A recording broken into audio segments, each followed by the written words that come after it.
Venez participer aux enquêtes de Anne-Mésia à Écuré, un jeu de piste interactif unique à vivre en famille ou entre amis. Téléchargez dès maintenant sur votre smartphone l'application gratuite Les Enquêtes de Anne-Mésia et choisissez le parcours à Écuré. Une aventure à vivre jusqu'au 30 septembre, jeu gratuit en partenariat avec les Portes de Meuse. Toute cette semaine, participe au jeu concours de Puissance Télévisions pour tenter de gagner tes places pour le parc d'attractions Alligator. 20 places sont à gagner. Alors joue dès maintenant sur puissancetélévision.fr et sur notre application mobile. Jeu organisé du 3 au 8 août 2020 en partenariat avec Alligator.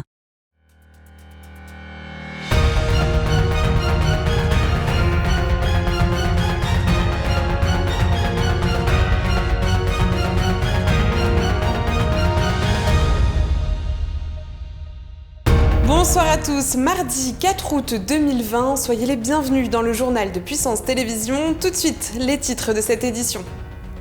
Une nouvelle exposition au musée de Saint-Dizier sera proposée au public dès demain. Bérengère Abba faisait hier sa première sortie officielle seule comme secrétaire d'État.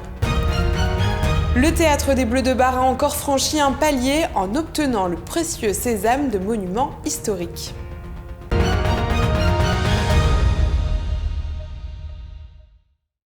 Au musée de Saint-Dizier, une nouvelle exposition se prépare. Dès demain, les visiteurs pourront parcourir l'histoire du portrait, du buste au selfie. On écoute tout de suite le conservateur du musée Clément Michon au micro de Julien Carré. L'essentiel des collections montrées sont des collections du musée qui sont actuellement en réserve, qui ne sont pas montrées habituellement au public.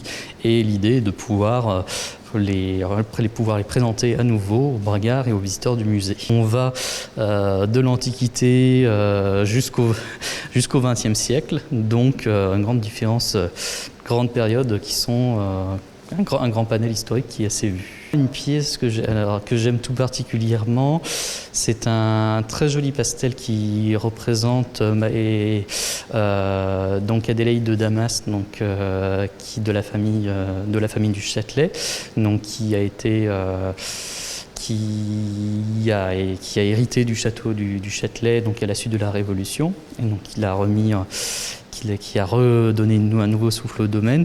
Et c'est vraiment un très beau pastel du 19e siècle, dans l'esprit du 18e siècle, donc d'une grande délicatesse et qui nous permet de saisir la beauté, la vivacité de la personne.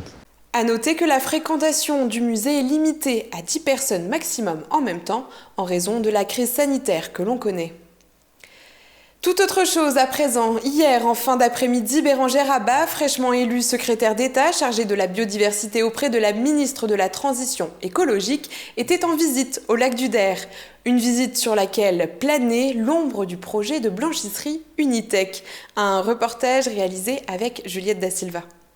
Ce lundi 3 août, Bérengère Abba faisait ses premiers pas comme secrétaire d'État en charge de la biodiversité.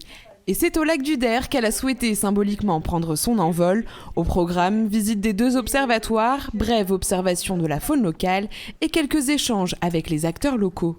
Une visite bien calme, sans annonce particulière, que sont venus pimenter les opposants au projet Unitech. N'est pas née celle qui nous fera caler. N'est pas née. Oh non, non. Voilà. Donc nous c'est clair, Unitech, pas de ça chez nous. C'est à huis clos, loin des caméras, que ces habitants inquiets ont été reçus par Bérengère Abba et par Élodie De Giovanni, la préfète de la Haute-Marne qui a validé l'implantation du projet il y a quelques mois. Un temps d'échange ? Pas vraiment. Il s'agissait surtout pour les militants de sensibiliser le nouveau bras droit de Barbara Pompili, ministre de la Transition écologique. Qu'elle nous entende, c'est bien, maintenant qu'elle agisse. C'est ce qu'on lui demande, c'est qu'elle fasse quelque chose, qu'on arrête de voir notre département se dépeupler, tomber en décrépitude. Sur le sujet Unitech, Bérengère Abba, qui en 2017 était adhérente du CEDRA, une association anti-nucléaire, n'a pas souhaité se positionner. Donc il faut absolument entendre les craintes, essayer d'y répondre, d'objectiver les choses.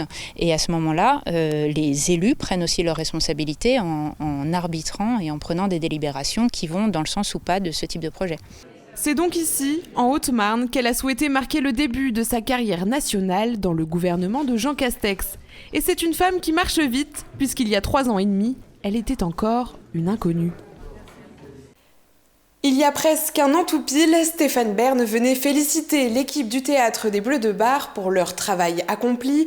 Aujourd'hui, c'est un nouveau palier qui a été franchi avec le classement de la bâtisse au répertoire des monuments historiques. Un sujet de Julien Carré et Antoine Regnault. La nouvelle est tombée il y a quelques semaines déjà. Le Théâtre des Bleus de Bar de Bar-le-Duc est désormais inscrit au monument historique. Une procédure qui a duré 4 années, mais c'est une avancée considérable dans ce projet qui réjouit tous les bénévoles de l'association qui travaillent d'arrache-pied pour rénover cet établissement. Ça inscrit le théâtre non seulement au monument historique, mais aussi dans une pérennité, c'est-à-dire que tout ce qu'on a fait depuis le début, c'est maintenant acté, c'est protégé. Donc il y aura une suite. Il y a une quinzaine d'années, ce théâtre avait déjà fait la demande pour être classé monument historique, mais aucune suite n'a été donnée. Et cette fois-ci, pour Étienne Tagnon, derrière ce projet, il y a une réelle ambition. Mais maintenant, vu qu'il y a un vrai projet, une vraie ambition culturelle derrière et d'ailleurs aussi plus sociétale, ça a pris et là ils se sont dit c'est le moment d'inscrire. Il y aura des espaces pour louer, des salles, pour des baptêmes, pour des mariages, pour des comités d'entreprise et aussi le théâtre bien entendu et d'autres choses. Il y aura aussi un petit espace éventuellement bar, un espace exposition. On veut vraiment que ce soit un lieu de vie, que les gens se réapproprient comme à l'époque. Une annonce qui intervient à la fin de la première phase des travaux et ces derniers ont débuté en septembre 2019. Ils portaient principalement sur la maçonnerie, la charpente et la menuiserie. D'ici quelques mois, l'extérieur du bâtiment sera comme neuf. On voulait vraiment que le théâtre s'intègre au maximum dans le quartier et donc on va retrouver du crépi en chaux, on va retrouver du bardage bois pour vraiment bien se mettre comme les autres bâtiments du quartier. Si l'association était déjà épaulée par de nombreux organismes, l'inscription au monument historique sera une aide supplémentaire pour la suite des travaux. Vu qu'on vient d'être classé monument historique, on va se faire accompagner encore plus parce qu'on était déjà dans un secteur sauvegardé, donc on faisait déjà bien attention à ce qu'on faisait. Mais là, on va être encore accompagné au-delà vraiment des conseils, aussi financièrement par l'État. La deuxième phase des travaux qui concerne l'intérieur du théâtre est prévue au premier semestre 2021. Les membres de l'association espèrent ouvrir l'établissement au public avant la fin de l'année prochaine. Et c'est la fin de cette édition. Merci à tous pour votre fidélité. Tout de suite, les prévisions météo de demain avec le retour de grosses chaleurs en perspective. Belle soirée à tous. Toute l'actualité qui vous concerne, à voir ou à revoir, dès maintenant sur puissancetélévision.fr et sur notre application mobile. Claire, Mehdi et Luc donnent leur sang, pas Chloé. Et Paul n'a pas le temps. Alors les réserves baissent. Nous avons vraiment besoin de tout le monde. Donnez votre sang, dès maintenant.